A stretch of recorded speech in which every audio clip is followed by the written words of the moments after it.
April 13, 2025 ఆదివారం. ఈరోజు మనం మదనపల్లి మార్కెట్ సంబంధించి స్టాక్ అనేది ఏ విధంగా వచ్చింది, అలాగే అంగళ్ళు మార్కెట్ గురించి నేను ఆల్రెడీ శ్రేయస్ యాదవ్ అన్న రామారావు అన్న ఆల్రెడీ వీడియో చేశాడు. సో మళ్ళీ ఇంకొకసారి కన్ఫర్మేషన్ ఏమంటే ఏప్రిల్ 24న ఇంకా అంగళ్ళు మార్కెట్ అయితే స్టార్ట్ అవుతుందని సమాచారం అయితే ఉంది.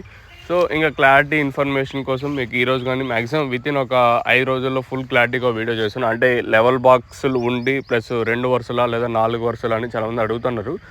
సో దానికోసం నేను ఇంకో వీడియో చేయడానికి అయితే ట్రై చేస్తాను. సో వితిన్ ఒక 5 డేస్లో వీడియో అయితే ఉంటుంది అంగళ్ళకి సంబంధించి. సో ఇంకా మదనపల్లి మార్కెట్ స్టాక్ విషయం మాట్లాడుకున్నాం. నేను దిగుమతి పెరిగిన ధర అయితే పెరిగింది. మరి ఈరోజు దిగుమతి మనం ముందుగా జీపీఆర్ అలాగే పీవీఎస్ మండీ లైన్లో మాట్లాడుకుంటే దిగుమతి అయితే తక్కువగా వచ్చింది ఈ లైన్ మాత్రం. అలాగే టీవీఎస్ మండీ లైన్లో మాట్లాడుకుంటే ఈ లైన్లో టీఎల్డీకి ఈరోజు కొంచెం పర్లేదు, కాయలు బాగా వచ్చినాయి ఈరోజు వచ్చేసి. అయితే మండీలకి కొన్ని మండీలు తగ్గినా మరి కొన్ని మండీలకు పెరిగినా ఓవరాల్గా లైన్ మొత్తం తీసుకుంటే ఇంచుమించు నేట్లాగే ఉంది. మరి వేలంపాట్లు అనేది ఈరోజు ఏ విధంగా ఉంటాయి ఏమి అనేది చూద్దాం. లెట్స్ వెయిట్ అండ్ సీ ఏం జరుగుతుంది ఏమి అనేది చూడాలి.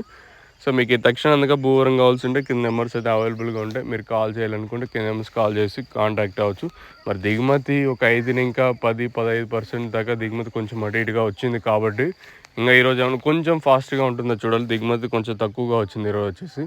మరి వేలంపాట్లు ఏమైనా కొంచెం ఫాస్ట్ ఉండే ఛాన్స్ ఉంటుందా లేదా నిన్నటి మాదిరే ఉంటాయని చూడాల్సి ఉంటుంది.